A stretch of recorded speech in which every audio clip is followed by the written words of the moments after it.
Friends, today I will talk to you about a most remarkable personality whose name you must have heard often, Swami Vivekananda, and his great guru Ramakrishna Paramahamsa. In the middle of the 19th century, India lay broken and crushed under the feet of its foreign conquerors. The first war of independence in 1857 had been ruthlessly put down, and there was darkness everywhere, and people had begun losing faith in their own dharma, in their own spiritual heritage. At that time, a remarkable man arose. Ramakrishna came to Calcutta as the brother of a pujari for a great temple that one Rani Rashmani has built in Dakshineshwar on the banks of the Ganges. And there Sri Ramakrishna developed into a spiritual genius with so many visions and so much ecstasy. He became known throughout the circle in Calcutta at that time. And they were a group of bright young boys, young graduates or pre-graduates, who were looking for some kind of guidance. And they became attracted to Sri Ramakrishna. Among them was one Narendranath Datta, who later became known as Swami Vivekananda. As a young man, he went to Ramakrishna, and then he became his disciple. He was so impressed by Ramakrishna, and Ramakrishna conveyed to him his great spiritual attainments, that he himself blossomed into a great spiritual figure. After the passing of the master, Vivekananda went by foot throughout India, from Kashmir to Kanyakumari, and was appalled to see not only the poverty and the degradation, but the fact that all sorts of ridiculous superstitions were flourishing in the name of Hinduism. And he went back to the Vedanta, which of course are the key documents, the Upanishads of our heritage. And then as he was traveling, various incidents occurred, and ultimately by a series of extraordinary coincidences, you can call them, or divine grace, he was able to go to Chicago, thanks to the Maharaja of Khetri, who financed his trip, and he was there just in time for the first Parliament of the World's Religions in Chicago in 1893. He was an unknown monk at the time, but when he appeared at the Congress, dressed in his ochre robes and with his turban, he made such a tremendous impression. He started his speech, "Brothers and Sisters of America," and the whole audience got up and applauded. And he spoke without any notes. He spoke for 30 minutes about the essence of Hinduism, about what the Vedanta teaches, and how people have a wrong impression of what Hinduism is. And that one visit, and he spoke on several occasions at that parliament. He was the most sought-after speaker. And that, for the first time, took the message of India across the seven seas, as it were, to the West. After that, many other gurus have followed, but he was a pioneer. And he then traveled in America. He went to England, and he came back, and he did this. He set up the Ramakrishna Mission in the name of his guru, which was the first real Hindu mission, which was modeled in a way on the lines of the Christian missions. They were doing work, welfare work, and also prachar. And he became a very powerful figure. When he came back to India, he got a tremendous reception throughout. Wherever he went, thousands and lakhs of people would hear him. So he, as it were, created a renaissance, a revival in Hinduism. And he said, this is what is Hinduism. Hinduism, then he went to the Vedanta. He said, Ekam Sat Vipraha Bahuda Vadanti. The truth is one, the wise call it by many names. We are the only religion in the world that has never claimed a unique path to the divine. We accept multiple paths to the divine.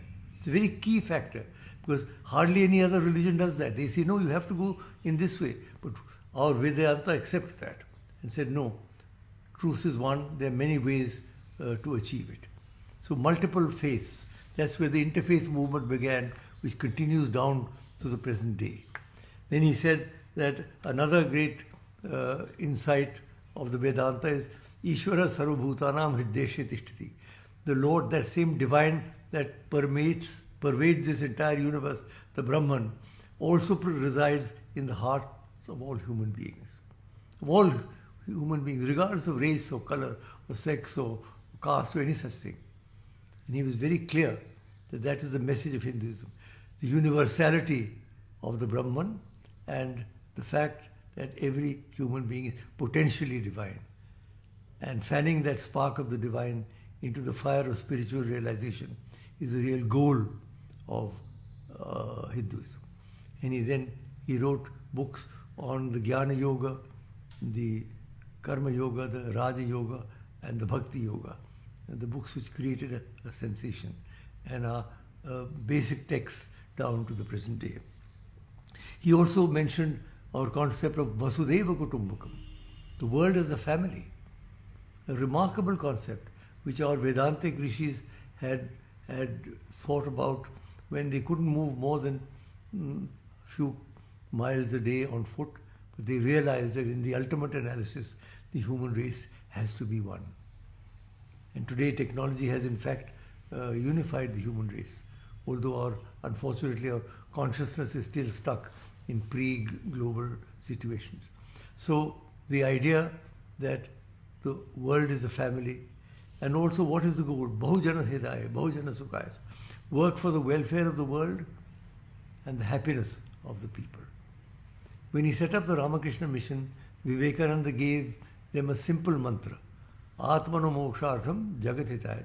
Work for your own salvation, your own spiritual development, but also for the welfare of the world. He said Hinduism has neglected the welfare. That's why there's so much poverty. That's why the Ramakrishna mission does schools and hospitals and other famine relief and disaster relief.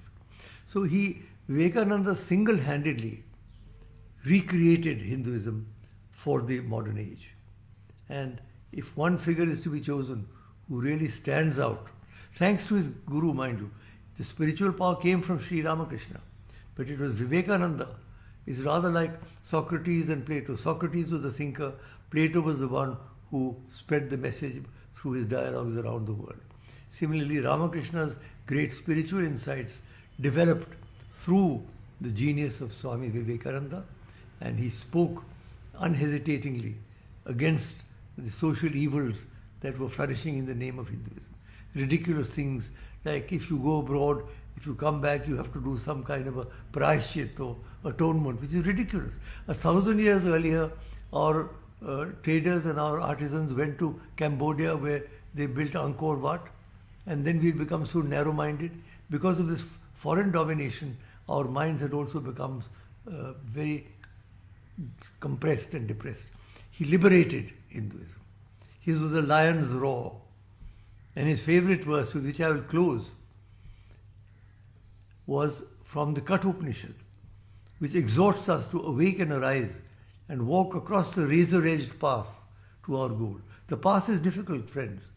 There are no shortcuts now, either for individual greatness or for collective salvation.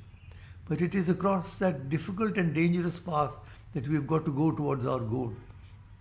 And what is our goal? Our goal is a new humanity, a new consciousness, a new society, a new India, a new world. That was the vision of Vivekananda. And he expounded that vision fearlessly around the world. And before I end, I want to tell you that in 1902, he went to the Sri Amarnath cave in Kashmir, which, as you know, is that marvelous ice lingam. And in that cave, apparently, he had a tremendously powerful spiritual experience. In fact, an experience of Shiva himself, it so seems. And after that, his health was shattered. He went back to Dakshineshwar, where he had set up in Belur Math, on this side of the Ganga.